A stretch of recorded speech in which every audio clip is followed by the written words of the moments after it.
back to Sueños to Success, where we explore the journeys of leaders who are transforming their communities, industries, and themselves.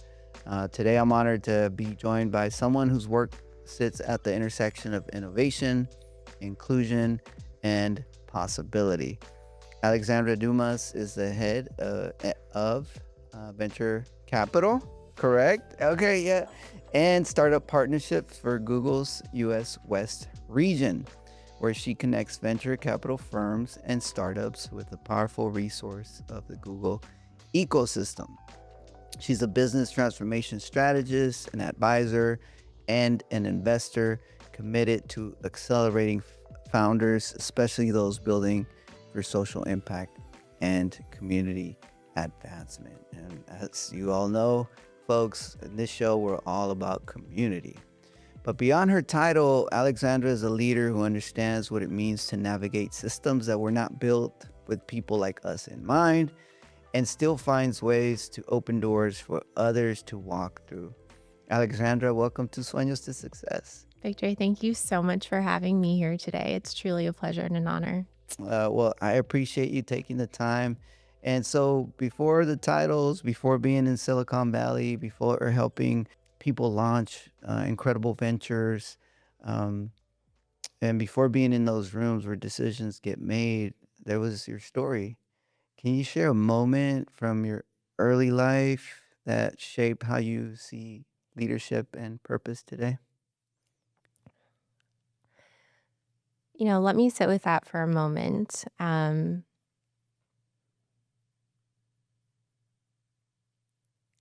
They say to go with the first thing that comes to your mind, so I'm going to go with that. Um, one of the most salient memories that comes to mind was second grade. My mom was very much about academic rigor in the household, and she set a very high bar academically. And I remember even as a young kid, just knowing what was expected of me, and always that it was, to try my best and always to achieve at the highest level that I possibly could. It wasn't so much about the achievement so much as applying my full potential. And anyway, I remember this one incident in second grade where I came home with a B plus, and I was fine with it. I knew that I probably could have gotten an A, but I knew that a B plus was better than most of what my other friends were getting. And I shared that with my mom, and of course, she was very displeased. And in my attempt to, make it right, I said, "Well, my teacher said it was good enough," Mm. and she was like, "Oh, heck no. No one is going to tell my child what her potential is." And she went straight up to that school and told my teacher off. And I was mortified at the time. I was like, oh my God, what is happening? But I'm so grateful because I think that that was one of the moments where I'm so grateful that I had a mom who knew what I was capable of and who fought for me to recognize my highest potential and to not let any sort of external validation set that for me. Wow. What a Yeah. powerful story. When your parent is like saying, "Hey, you know what? I have high expectations for you, Yeah, and I know you can make it, and I refuse to let anyone out there tell you otherwise." that's exactly it. I have to actually tell this. This is your book, Victor is not my name. I was listening to your last podcast and I was hearing a little bit about the origin. And I empathize with that because when my mom named me, my name Alexandra means leader of mankind, and it's truly a name about leadership. And I never felt or thought that I was that leader, and so she knew what I was capable of before I even did and named me with that purpose. And so I feel like both of us have now stepped into our namesake and have truly embraced what that means. But there is that internal struggle because for so much, the external world tells you what you should think about yourself. And it's always this thing about having to fight against that. Wow, what a beautiful thing when a parent believes in you so much, all of their dreams, all of their aspirations, and that they're there for you to let you know you got this. I believe in you, and you're going to do big things. So, again, I will not let anyone out there tell you otherwise. It's truly a gift. I didn't recognize the gift at such a young age, and I'm grateful. And I think it doesn't necessarily have to come from a parent. I think sometimes even it can just come from yourself of that recognition of your own worth. I think about my dad, and I think that he is a wonderful example of that. My dad's an entrepreneur. He grew up in the construction industry, wound up having multiple different business lines. And I don't know that much about construction, but from what I've learned from being his daughter, it's a very difficult industry to navigate. Not only is it just nuance in terms of, capital expenditures here and the timing of payments and vendors and contracts and permits and all of those things, um, it's also a very ruthless industry as well. And my dad came up in a time where fortunately affirmative action allowed him to get his foot in the door, but he never allowed that to define his worth or how he showed up. He always showed up to the point where, so funny, showed up in a very quiet, powerful way. My dad's not the first person to speak, but when he does, he has that gravitas Mm. and has the capability of just intrinsically knowing his value, fighting through a system which, as you said, was designed to make you fail, even though with the illusion of we're trying to let you in and win. Being able to see the system, being able to play that game so strategically that he has the people who are trying to keep him down working from under him. Wow.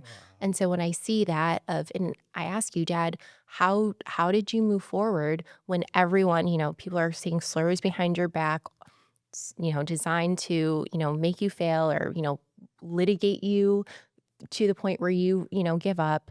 I said, I always know that I got it. It's mine. I know my inherent value and I know my worth. And it doesn't matter what the obstacles are that are going to be put in my way. I am creative and able to navigate around it. The other thing too about success is, once you make money, you always have the capability of making more. So it gives you in a position where you're not always playing by fear of loss, but playing by fear by what's possible and what you can create. So that's another Mm. thing that's really resonated with me when you talk about just inherent worth. Yeah, so you had those two very powerful role models as this little second grader that's kind of navigating the world, figuring out like what am I gonna do in life? Well, I'm thinking of this quote, right? I am my ancestors' wildest dreams. What do you make of that quote? I make of that who I am, this leader that I am, it's in my lineage, that I Mm. am just the continuity. I look back and I see how I just come from such a beautiful legacy of leaders, of people specifically who were, again, brought up in systems that were set up to contain them and always broke free, whether it was quite literally of the shackles that bound them when they came to this country or the mental shackles of what society tells you that you should and should not be. And now I think for me, it's about how do I dismantle the systems themselves and try to redesign them from the ground up so that we're living in abundance. So for me, I'm so grateful to be standing on the shoulders of such leaders and to have that just flow through my blood is something that I'm incredibly honored. That's wonderful. So, walk us through your journey. So, we okay. So, you tell us this story, right, about that B plus, and you're in second grade, and then where do you go from there? What's your high school experience like? Are you like college, like 100%? I'm going to college. I know exactly what I'm doing in life. You have a purpose in high school. Where are you at? High school, I knew that I was going to be college bound. I applied for multiple colleges. I had no idea exactly what I was going to do. I've always had this duality in me, this vastly creative and passionate side. I grew up doing creative writing camps, acting, dance. My first job actually was a ballet teacher. Mm. So I've had this. deep creative passionate side, and then I also went to math camp and band camp and did AP bio and all of those things. So there was this academic rigor, so I was trying to always fit how do I merge those two, because they're both sides of me that fuel each other. And I can't say that I necessarily had that idea in college. My idea was to go and be a Broadway dancer, and mom comes in again. Thanks, mom. Good looking out. Being like, well, I support you in being whatever you want to be, but maybe you should just, have a business degree. That way it gives you a foundation for any industry that you want to do. And from there, I very serendipitously stumbled into the world of tech and kind of where I was meant to be. So you're in are you in college when you stumble into tech? Yeah, I was in college when I stumbled into tech. So I guess one thing actually taking a step back into high school that I actually think it's maybe worthwhile mentioning, I always knew that I was very gifted in college. But at that, excuse me, in high school, but at that point in time, I hadn't fully embodied that whole lesson of um, not letting, it was more so of not necessarily letting the world dictate my value, but it was me not fully recognizing it. So, one of the things that I regret actually is I never applied to any of the Ivies. I had great grades, I had great test scores, but I self-selected myself out for fear of failure, for fear of, Interesting. oh, well, they're not going, oh, blah, blah, blah, so let me do this and it's going to be safe. And that's one of the things that I look back on my just life and journey and development. I'm like, girl, why? Take that shot, you know? But so that's one thing. If I could tell anyone today, it's like there is try. There's absolutely no harm in trying. And the whole aspect of self sabotage, I found, has been an interesting theme of my life that I've had to then ultimately understand what's going on and how to then reverse engineer it. Because if I'm being my own worst enemy, I don't even need society. Like Mm, it's me against me right now. Let me repeat that. If I'm being my worst enemy right now, I don't even need society to be Yeah. my enemy.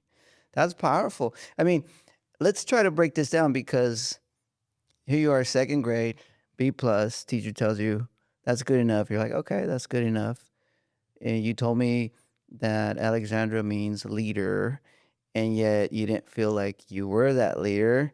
And then now you're also mentioning that you didn't think you could go to your full potential. For example, not applying to the Ivy Leagues. But someone might say, well, but you had a strong parent support background. You're growing up in a decent area, a decent financial stability with family. So, what do you think created this construct from the beginning where you had to almost grow into being that leader? I think for me, it's this process of, society right now places such a huge value on performance, Mhm. right? And so what your output is, how you perform, that is your value. I used to equate, oh, this man's rich. That means that he did something or is something great, right? To have warranted that worth and value.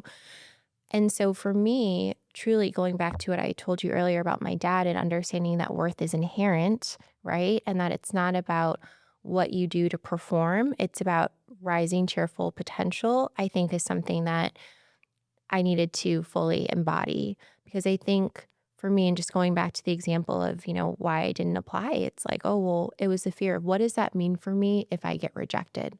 What does this fear of rejection mean about my worth, about my inherent value, about how I can show up? Well, if I hide or if I shield myself from that, then I'm able to show up in this, safe environment way. So I think once I understood that that was a construct and that, frankly, that was a falsehood that I internalized as truth and had to redefine what was true and what was false, I think that that ultimately dismantled. But so many people are struggling with that, and it comes up in cycles and in different ways. Yeah. So, you know, I think we grow up thinking the right thing to do is to avoid rejection Yeah.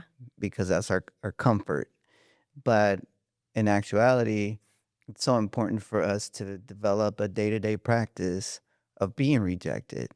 I mean, anywhere from going, you go to the cafe and you ask for a drink and they give you a drink and maybe you don't like the way it tastes. I'm not gonna say anything because I don't want to get anyone mad. But if you don't like your drink, very politely you can say, "Hey, is it okay if you change this for me? I would really appreciate it. Sorry to, you know, give you such a bad time." Just politely tell people, right? And the worst thing they could say is, "No, we're not gonna change your drink," right? But along and that's just a small example. There's bigger examples like applying to colleges that you think might not take you, but just those lessons in life of being rejected are so important because then we develop the resiliency and the strength to overcome whatever odds we face in the future. But we don't get to learn that until later on in life, I think. It's a lesson we start to learn in our adulthood after being through a few obstacles. I think so, yeah. It's like, just to add on to that, I think for me, understanding that the value is who you are through those struggles, right? And who you become and who you rise through. It makes you a much more rich tapestry of individual as opposed to saying, "Oh, well, I won, great," kind of slap it on. It's very superficial. So I think that there's great depth and value of, to your point, rising through adversity, cultivating that sense of resilience. And the other thing too that I've strongly started to understand is that I every no and closed door truly does lead to an open window, and it's probably the one that you're meant to walk through. So it's about reframing these disappointments as redirection and guidance from, I don't know what spiritual, I don't have to go in there, but from some sort of divinely guided path. That's something that has ultimately come to my awareness recently as well. That's powerful. Every no and every closed door leads to an open window. Wow. Yeah. And you just got to jump in that window sometimes, right? Exactly, jump through it. I mean, they want that's the one that, it's leading you towards the path I think that you're meant to do, right? For me, I've been through this season of fighting and wanting things to happen so soon. I'm ambitious. I want this now. I want this. I want this. I want this. And I think just surrendering to the pace and flow of life and the natural unfolding and the fact that I don't have the divine intelligence or know-how of how something's exactly supposed to work out. And more often than not, once I actually release and go with it, it works out even better than I could have imagined. And I'm pretty creative and imaginative. So I think it's just being in that flow and being in that beauty has been kind of this new phase for me of understanding of like, wow, the world actually, it seems so scary. It seems like it can be so against you. But if you actually take the right mindset, you see that most things are happening for you and not to you. Mm, that's powerful. Okay, so you grew up in the suburbs of Detroit, yeah, and then you go off to college, and when you get to college, is it like, okay, this is pretty normal? Um, People here they look like me. People here accept me. I'm good for 4 years. Is that the kind of college experience you had? Oh, of course not. I mean, are you kidding? I struggled. I mean, we were talking earlier. Your niece went to WashU. Uh, it was a beautiful school. It was a wonderful upbringing. It was just challenging, and it was challenging for one. I think the normal college experience is new and novel for anyone at that age. But Frank, I mean, as an only child, sheltered with two people who really cared about you, into the big cold world of we don't give up about you. Figure it out. It's dog eat dog was new. M- Figuring out my identity in a world full of people who didn't look like me, think like me, had abundant privilege, or some who came from circumstances that I never could have imagined to get there. It was it was a very interesting and beautiful learning process. I think for me, I also had tragedy very early on. My godfather, who was like a second father to me, passed away 2 weeks into my freshman year. Mm. So having to deal with that loss was new and unique as well. But I guess all I can say is that as overwhelming and as many times as I called home saying, "Take me here, I don't belong here, I made the wrong mistake, or I made a mistake," I think that just being quiet in myself, I naturally found those people, places, and spaces. And college wound up being the most beautiful catalyst where, had I not been at WashU, I wouldn't have fallen into these Google internships. I wouldn't have gotten the mentorship. I wouldn't have met the friends. It all flows. So I feel like I'm rambling, but all this is to say was I was shaking. I felt as though I didn't belong here, but I knew, at least so I knew that my fear wasn't something to stop me. It was something to overcome. I knew that it was universal. And I knew that so much of what I was thinking wasn't accurate. I just needed to experience life as it happened. And as it happened, as it unfolded, it naturally brought me the necessary wisdom and connectivity that was necessary to have me flourish into this phase that, again, I never could have imagined graduating from high school. Yeah, so I feel like some of us live, professionals that come from, communities that are underrepresented in different industries. I feel like we live in a paradox. On the one hand, we show up and people are like, what are you doing here? Or who put you in charge, right? And it's like questioning whether we even qualify. At least that's been my experience, right? Mhm.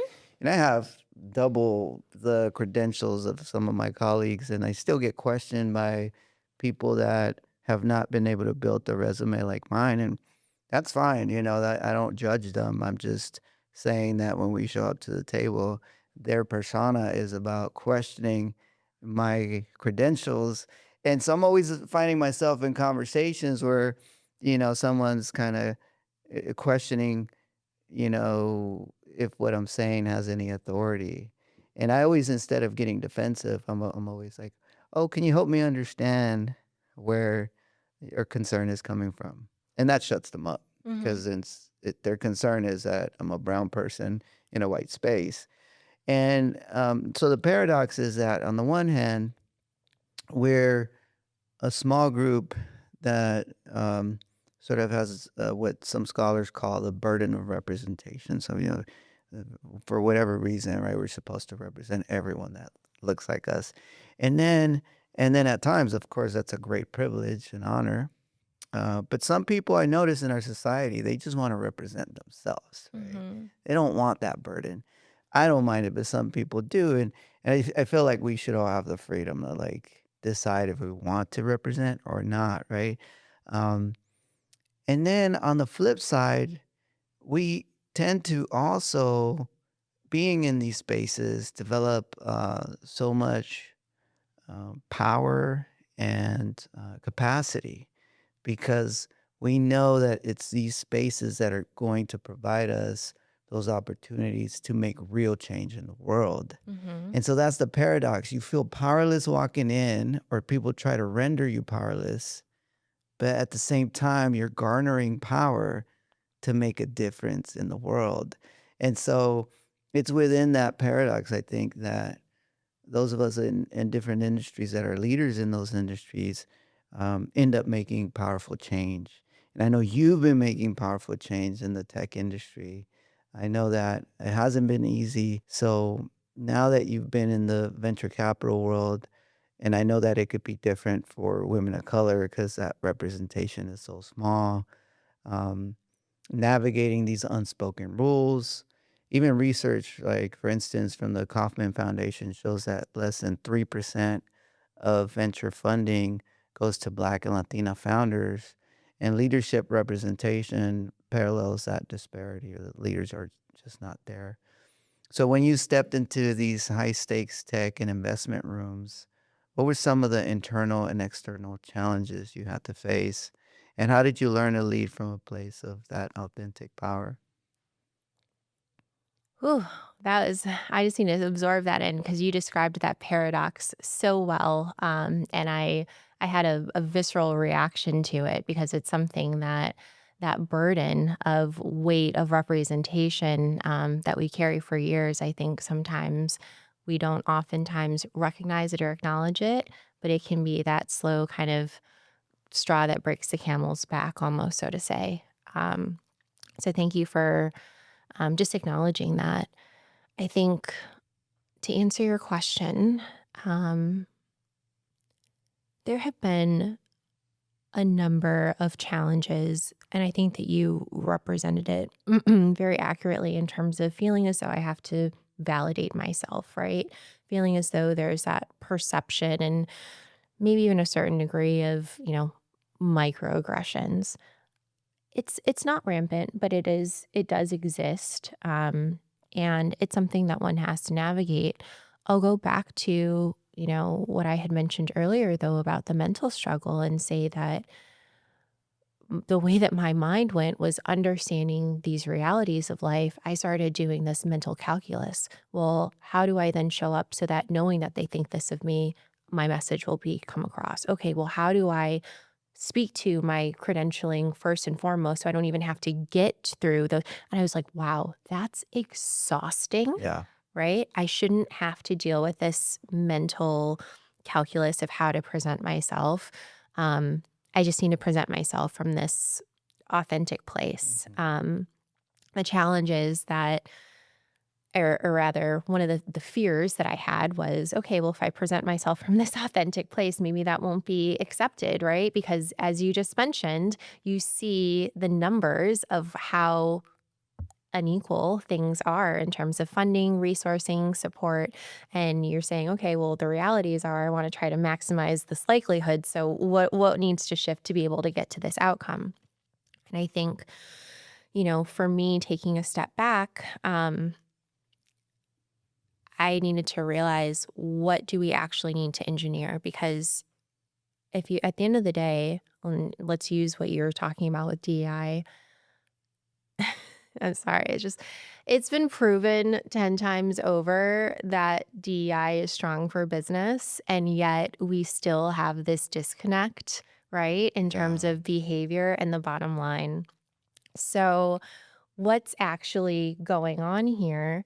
Well, clearly, Can you I know, ask you, let's break down yeah, because, here's the thing, right? DEI has become such a dirty word. Even our community, right, is like, oh, no DEI. And I'm yeah. like, hey, can you tell me what you think DEI is? And people are like, so can we just like basic definition, like what is DEI?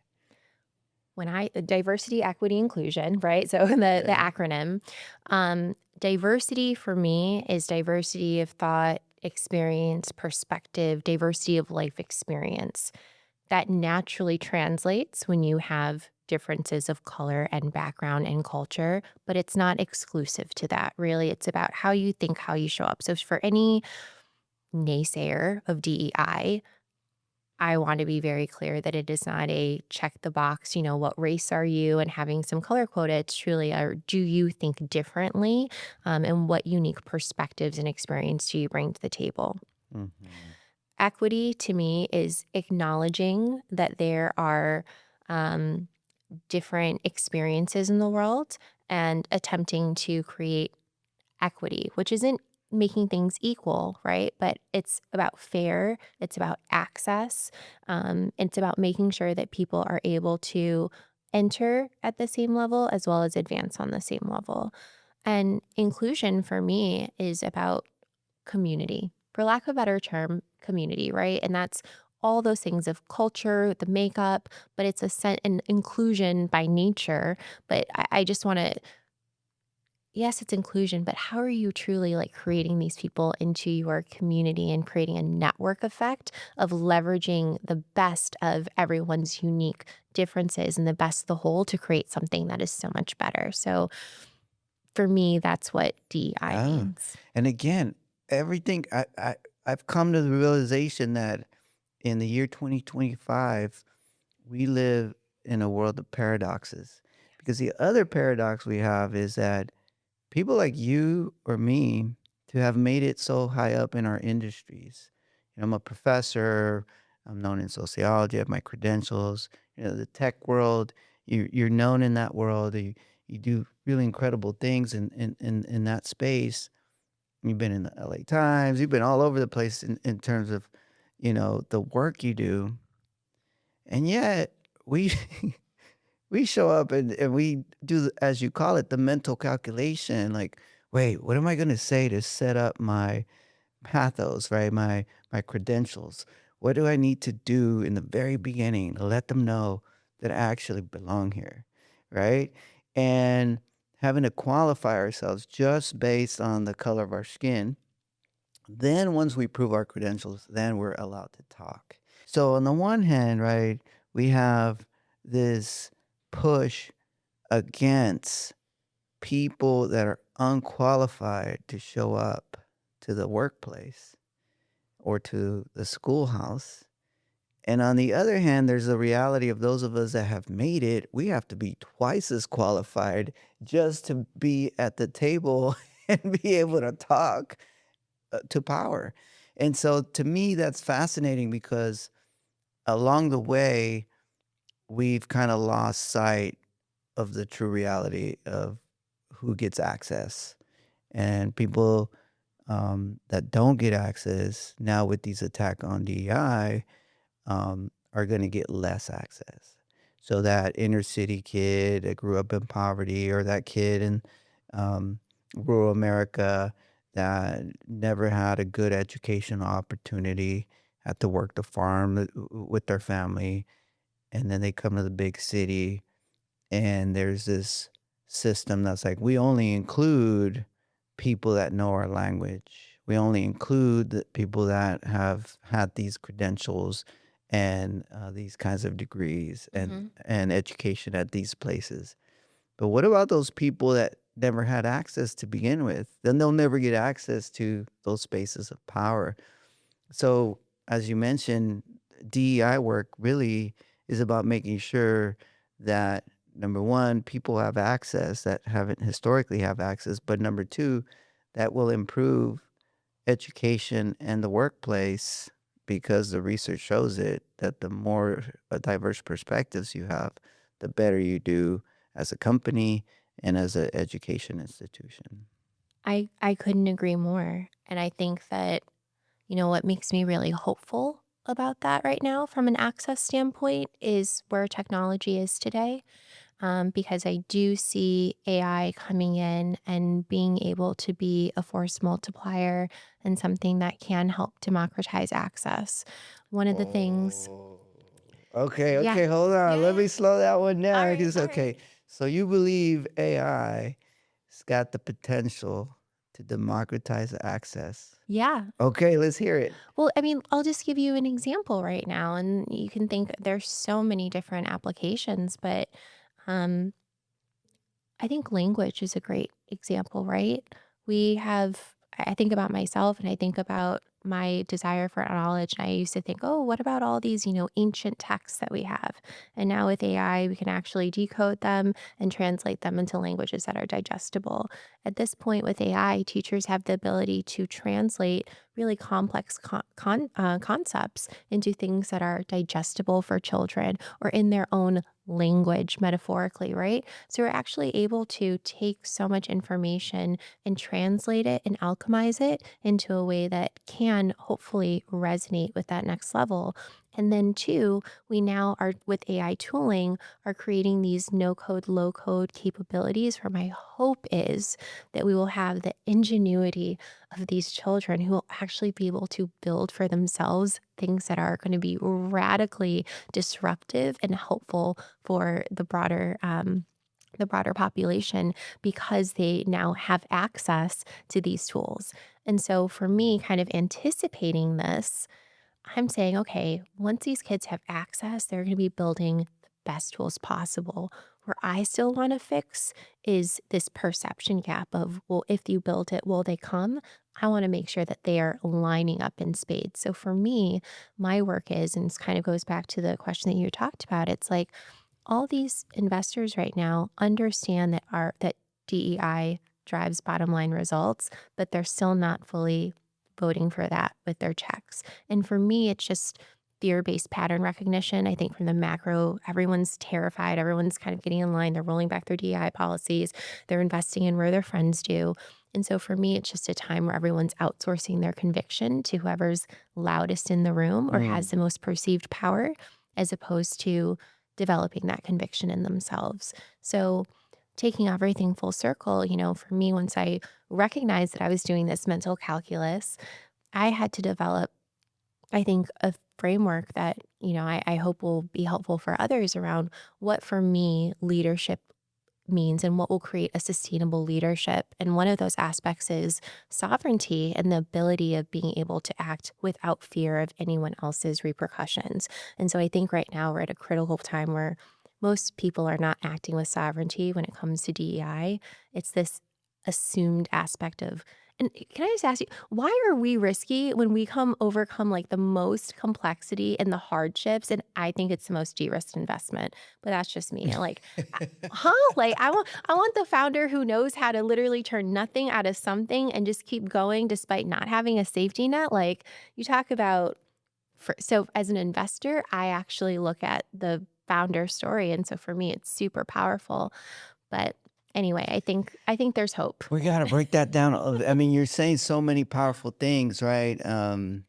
The idea, right, that um, let's just say it. People are scared. They're Let's just terrified. say, let's be real. People are cowards out there. People Yes. just are like, I can't take on this risk, Yeah.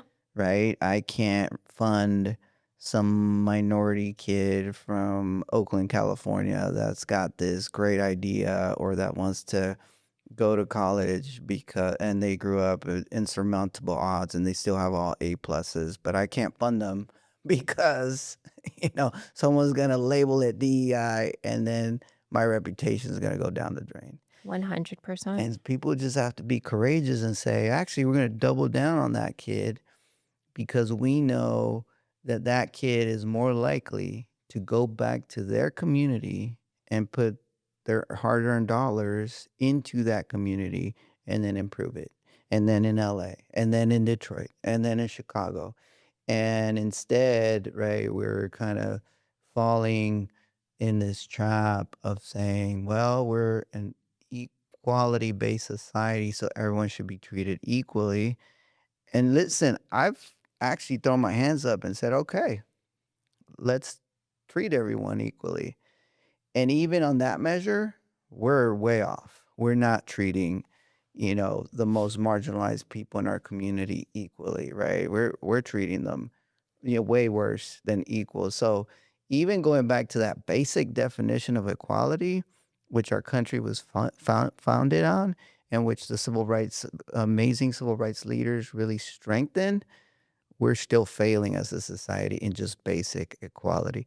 So in 2025 is a shame that we have to say, okay, can we just please, at the very least, right, get some equality here? It is.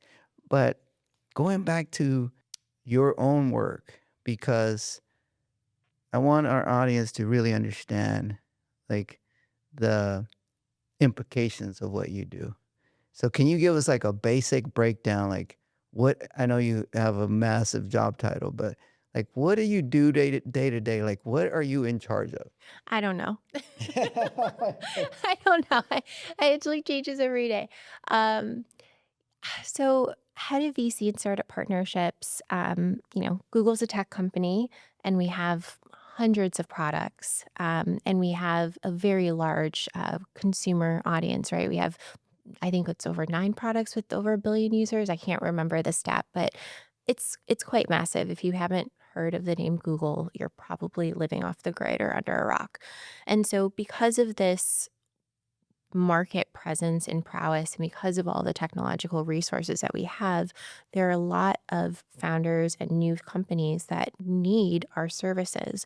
If you are building any sort of tech company, you need to something to store your data, house your data, process your data. Google Cloud is oftentimes one of the key solutions. If you want to advertise or market your product, leveraging Google Ads across search is really key. If you have a mobile device, Google Play and our Play Store is really important. So, a lot of founders need access to this ecosystem that's Google, and it's really challenging to navigate. It's extremely complex if it wasn't clear based upon just all the different products that I had mentioned. And so, for the startups that we believe are the highest potential, these hyperscalers, especially ones that are backed by what we consider tier one VC names. So, these are names with a lot of market influence. They have a great deal of assets under management. They're known for being calling the right bets. My function is serving as their strategic source of connectivity to all that's Google. So oftentimes that's helping their portfolio companies build on our products. You need this product, you need this product, great. I introduce you, I'm kind of a matchmaker. It's also about being a strategist and consultant, understanding a little bit more about what the firm needs, how they're evolving, and bringing the right leaders or business leaders to talk about the future of said industry or how we're going to create responsible AI development collectively as an industry or things like that. Mm, okay. So you're the networker, the connector, I'm the the bridge, the connector, I'm the nexus. bridge, exactly. All of those things, I guess, is great. So that's why I say I don't know because it's whatever they need at a So you different get drop of to a hat. meet people on a monthly basis that are doing incredible innovation in technology. Yes, that's literally what gets me out of bed every morning are the people that I get to work with and what they're building. Wow, that's incredible. That's incredible. So, so far the theme, right? I feel like we've developed a few themes, but one of them is having to do with sort of being a change maker that acts on day-to-day basis in our respective industries. And so you don't make progress by standing on the sidelines, whimpering and complaining. You make progress by implementing ideas. And I feel like, and I'm just paraphrasing the great Shirley Chisholm, the first Black woman elected to U.S. Congress. And I see that sort of resonating, right? That you're implementing ideas every day in the world that you're in. What are some of the great ideas you've been, exploring lately in technology? So, a lot of this actually kind of goes back to the theme that we touched on earlier, which is how afraid everyone is. Mm, Because what that fear is driving is a survivalist culture, mm, which is not long term sustainable for the individual or for the organization itself. mhm, So what I'm seeing is that we're at a pace of change that is unlike what we've seen before right now, especially with just the disruption of AI. And I've seen these changes, especially inside of the company, where we're starting to again, either act in ways that are contrary to the values that we were founded upon, some of those being DEI, some of those being some of the types of motions around long term, ambitious moonshot thinking, to being a little bit more pragmatic. And so while I think that that's great in the short term and of course needs to be sustained, I'm recognizing that there's now an unseen consequence of a lot of employees are burned out. They're unmotivated, but they don't feel empowered to have any sort of change or agency with themselves because they're working from this survivalist mode. And because the organization is championing this type of behavior, I suspect that we are actually at a fear of losing a lot of high achievers for fear of burnout momentarily. And so I think that we're going to have potentially a talent issue relatively soon if we can't figure out how to properly harness and empower and integrate. So one of the things that I'm working on is what are those leadership interventions, right? How can I start? Because I suffered burnout myself, and that's something that I actually was kind of burned from the fire. Where I'm saying, wow, if I'm going through this, if I have these, if I'm operating at this high level, but I feel like I'm just in survival mode, something's going to break soon. And so for me, if I'm going to create long-term sustainability in myself and also come back and bring the best that I have to offer for the organization, I need to do some recalibration. I need to understand myself a little bit more. I need to take the same sense of organizational design that I do with everything that I do and apply that to myself to design my own personal operating system, aided by AI, actually. Wait, Um, wait, what is it? Aided by AI, actually. Okay. So it's so yeah, I do there are people like, "How do you use AI?" I'm like, "Actually, it's like my personal operating system." And it's Wait, been wait, can great. you give me an example? Yeah, so it helps me with decisions. So basically, in understanding myself, I've done so many different personality profiles, etc.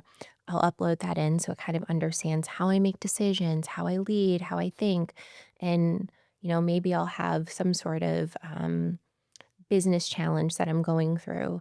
And honestly, knowing how I'm designed, it might say, actually, Alex, instead of forcing yourself, like, why don't you wait 24 hours and come back to this project knowing that you lead from a source of emotional clarity? This is too high stakes of a decision for you to do on this deal. So it helps Whoa. me become a better version of self. It's like, so So it's you got really like a great. little Yoda you've I invented for do. I yourself. do. I invented a little Yoda, and I want other people to have their Wow. Yodas, or at least value knowing yourself and coming from a place of internal alignment can really help you in all things that you do and can help you discover your purpose and lead with purpose. So I'm hoping that I can try to inspire others and do so via the interventions that I'm designing. Wow, that is powerful. What do you say to like some young person out there that's like, hey, especially like, California, you know, there's other places in the country, but like Silicon Valley, California, right? Young people are growing up around it, right? But they don't get to um, benefit from all the great things happening there. Like, what would you say to a young person that's like, "Hey, you know what? I wanna I wanna explore that world." Like, how do they even begin to get to know what, say, Google does or any other tech company does, as a potential career opportunity? I think that there are multiple pathways. So that's the first thing that I'm going to emphasize. It's not linear. I'm not going to tell you you have to study hard, go to school, get this job, study this degree, get hired by X, and that's your entry into tech. It's not that linear, and you can really start everywhere. Um, as I mentioned, things are pretty accessible right now. I mean, we've got this great Google search plus Gemini or ChatGPT, whatever you use. Just get started playing and tinkering around. That's the best way to get started is by keeping your eyes and ears open, being curious, being open, and trying. And remembering that there's nothing if you like, there's no failure. It's just about playing around. When I think about actually, it's funny. Um, you talk about paradoxes, right? You have the investor paradox of, oh, you have to be 2 times Stanford, Berkeley, blah, blah, blah. Then you have the paradox of this kid just was playing around, playing video games or built computers and like did stuff and then all of a sudden got so again, it can come from either way. It just is about having that interest and openness to want to explore. That's actually the first thing. Yeah. Yeah, being curious and then showing up with that curiosity. Yeah, even like, one of my, graduate students, he's in sociology. He said to me, "Hey, listen, Victor, I wanna stay in the Bay. That's where my family is, and yeah, maybe I get hired as a professor." He actually applied in the Bay Area as a professor, but then he applied to Google, Hmm. and he ended up in an internship in Google with a PhD, right, in sociology, and, um and now, he's on the pipeline to, get a full-time job at Google, and he never imagined that with a sociology degree, he would be working for Google, but I think there's so many opportunities in the tech world, and the tech world needs us right now because, number 1, um, AI, needs, if it really is going to represent the universe and all the cultures of the world, then it needs to be influenced by all the cultures of the world. And if it's only a select group of people feeding AI, then we're only going to get a certain amount of output from AI. And so having people there representing, we talked about the burden of representation. Mhm. There's also the gift of representation that we get to be at the table and say, hey, I don't like the answer that AI gave me because it's only representative of this part of the planet. But what about this part of the planet? And making sure that there's that balance in that tech world is so important. So, a lot of times I think people feel they can make change of the system from the outside, Mhm. and then people feel they can make change of the system from the inside. And you're someone that's making change from the inside. You're really kind of revamping the way that people imagine who gets to be engaged and involved in technology. I thank you. You're being very generous. But one thing I just wanted to respond to that you had said earlier is I felt like maybe I give a little too glib a response around how,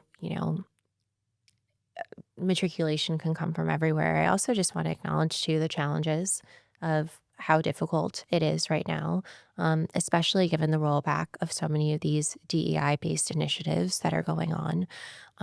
I would strongly encourage um, truly just like the founder grit and hustle, and being bullish. Where there is a will, there truly is a way. And I have seen a number of instances of people fight through odds to get mentorship, internships, jobs, you name it, through just that sheer resilience and or creativity. Um, an example being, I know one woman who there are actually a couple examples of this, but who really wanted to be an investor, but she had no money to invest in. Mm. And so one of the things that she did for the past few years was she kept her kind of imaginary investment list. So she basically was like, oh, this is what it would be like if I was an investor and I'm playing around with my fake fund.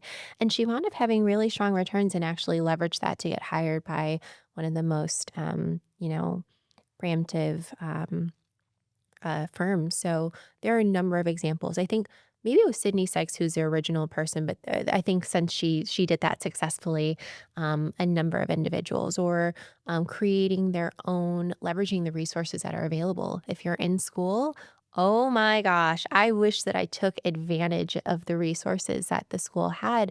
A lot of people can create their own. Like dorm room fund, for instance, was created by a group of students deciding to invest together, and it's now become an actual notable investment firm. So I feel like, again, just having that bit of creativity and chutzpah, of being able to, like you said, like you could do it from the inside, or you can say, screw that, I'm actually going to start right now. I'm not going to wait for an invitation to be invited in. So that's the other thing too. It's like I'm all about just breaking it and creating your own thing from scratch. Mm.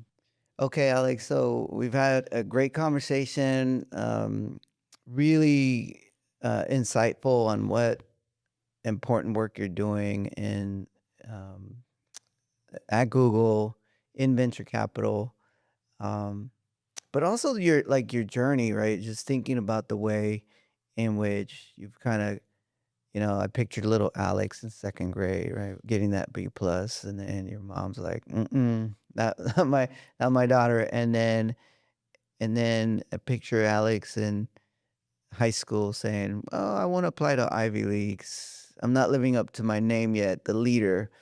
And then Alex becomes this leader now, and like you're fully there, right? And Alice Walker, she has this great quote. It's the most common way people give up their power is by thinking they don't have any. And I feel like there's a lot of people out there that maybe feel, the world is harsh, and it's like, I don't really have any power.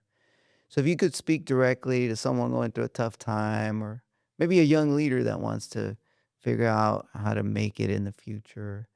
Maybe they're sitting in their car outside, listening, or preparing for a pitch, where the outcome could change everything for them. What would you tell them? Ooh, this is a good one. Let me sit with this one a bit. Mhm.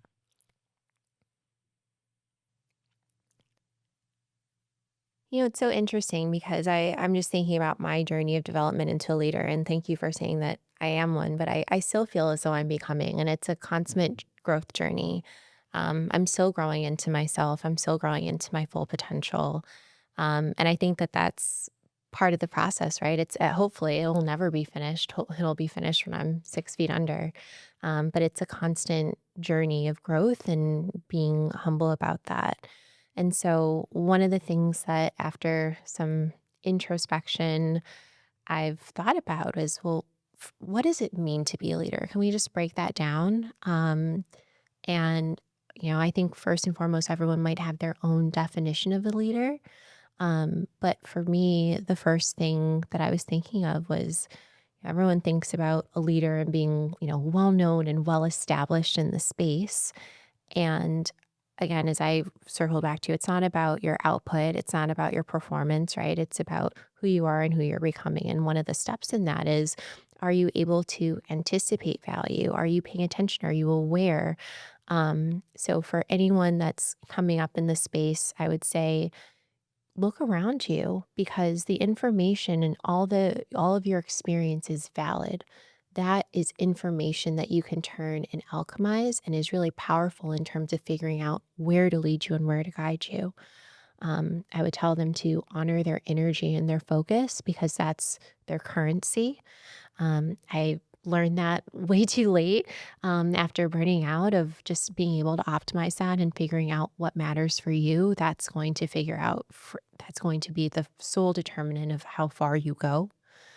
Um, how your authenticity, the stories that is your power and that's your Mhm, mhm. blueprint as well. That's right. And that's something that from that level of authenticity, I strongly urge people to build communities that are anchored around those shared values because those transactional relationships are not going to get you far. They're depleting as well. They go contrary to number two. But having a community of people that energize and uplift you and support you is this beautiful flywheel of just energetic amplification. And then reminding yourself that you are only accountable to you at the end of the day, Mhm. and developing that inner sovereignty of not needing validation or permission from anyone else other than yourself and granting yourself that permission to explore, to fail, to grow. All of those things are critical to have. And it doesn't happen at some point in time, it happens now. And you just continue developing and mastering each one of those levers so that it's continuous flywheel. So, Those are powerful pieces of advice. And also, for folks out there, I know we've been talking about AI, but, you know, I want us to remember the original AI, and that's ancestral intelligence. And we come from communities that have always given us everything we need to know to be great. Those journeys, those movements, those struggles that our ancestors, families, parents, in your case, your dad, your mom being your source of support and strength. And in my case, I didn't really have a dad, but and my mom tried, but she wasn't really able to parent us in the way that I think now she really looks back and wishes she could. But she taught us a lot about being strong and surviving. And but then thinking back to of my extended family and my community and the people that came before me that had to struggle just so that I could be at this table, right? That's the ancestral intelligence, the original AI. And so thinking about that as we walk through these journeys in these high stakes environment and always being grounded in that sense that we're not alone.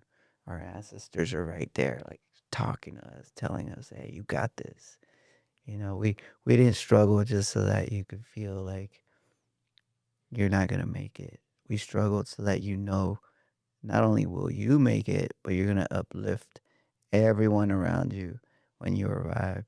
So, in that spirit, I want to get into the segment "Real with Rios," Okay.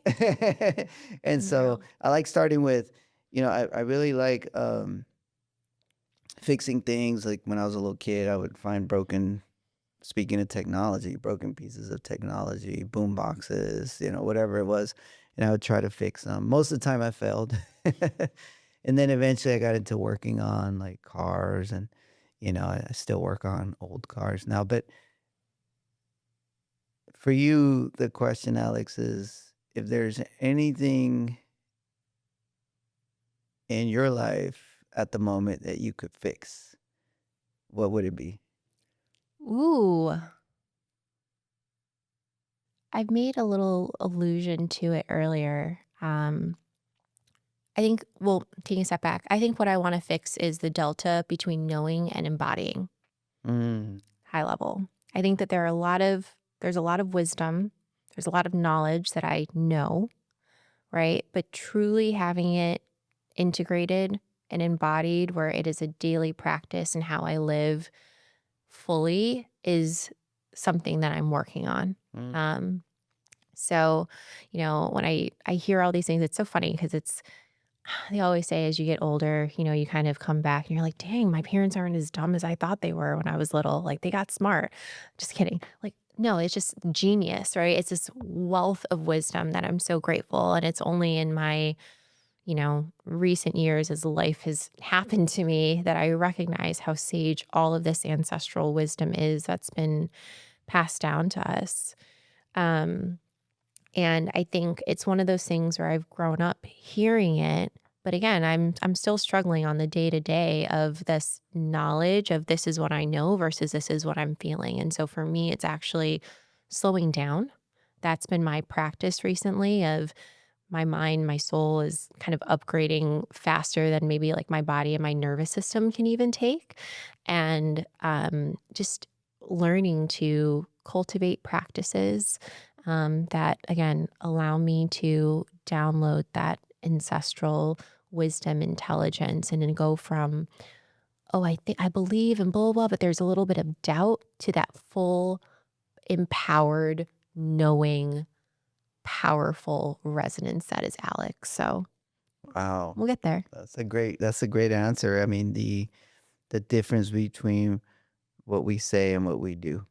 Sometimes we pick up the wisdom, and then sometimes, you know, daily life happens. Like me, like I'm like, oh, I'm gonna stop eating junk food after 7 p.m. And then here I am, 7 p.m., 8 p.m. Ooh, that's my It comes. weakness It's the time. weakness. And you're like, I know I'm doing bad. I know I'm doing bad. I know that my higher self knows this, but Yeah. oh, Yeah. And just you talked about accountability.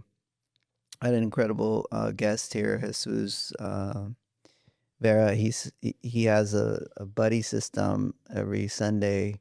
Him and his cousins get together on a call, and they're like, "Okay, how did you hold yourself accountable to what you told me last weekend?" hmm And they had like things like, "Oh, I'm not gonna drink," or "I'm not gonna eat junk food," and then you have to like talk about it. yeah, Like I was good until Wednesday, and then I had one beer, and then I ate 2 bags of chips, like, and I fell off the wagon, right? And, um, but now we're back here on Sunday holding each other accountable, and that I think collective accountability is so crucial. So you talked about having a group of people that supports you. I call that, my wolf pack. hmm That helps me get through, and remain committed to my promises to myself and to others. That's so important.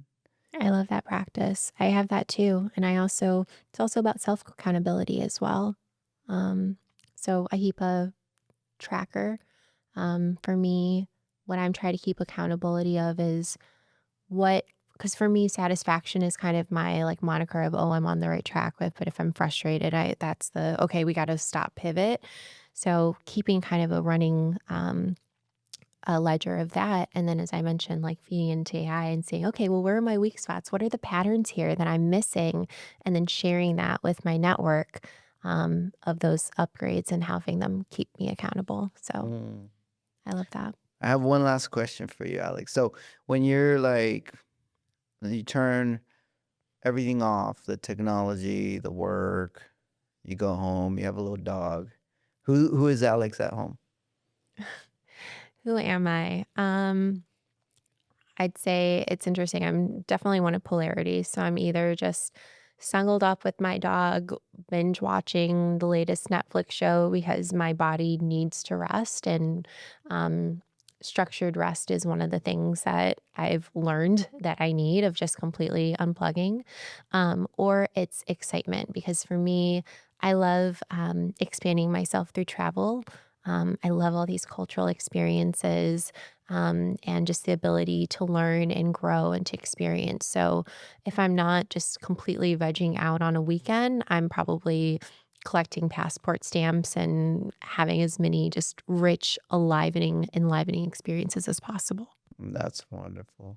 That's wonderful. Well, Alex, it's been wonderful having you on Sueños to Success, Dreams to Success. I love kind of these kinds of conversations of folks telling us their journey, how they came to where they're at. And um, I learned a lot of powerful um, ideas from you, thinking about the ways in which we journey into the future, not being afraid of AI, but taking AI by the horn and really using it to our advantage to make change for ourselves and for our communities.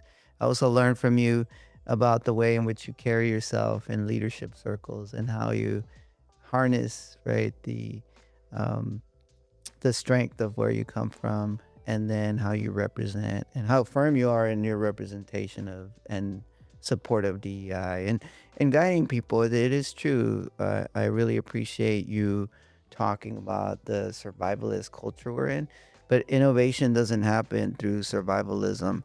Innovation happens through taking risk, and that's what Absolutely. Silicon Valley. That's the spirit of Silicon Valley, and that's the spirit of innovation in our country. The people that have made our country what it is from the multicultural worlds that we all come from, they were all innovative. They were all fearless when they invented all those technologies to bring us here to where we are today, or when those folks in the civil rights movement were pushing for a better democracy. They weren't survivalists. They were thrivers. They were pushing for change and demanding change. And I think that's why you and I get to be here today. And it's been a wonderful conversation. You remind us that leadership isn't just about moving up, it's about lifting others as we climb and building pathways where none existed. Thank you for joining us on Sueños to Success. Thank you so much for having me. It's been such a fun conversation, and I've really appreciated the opportunity just to hang and jam with you. All Thank you right. so much, Victor. Thank you. Thank you.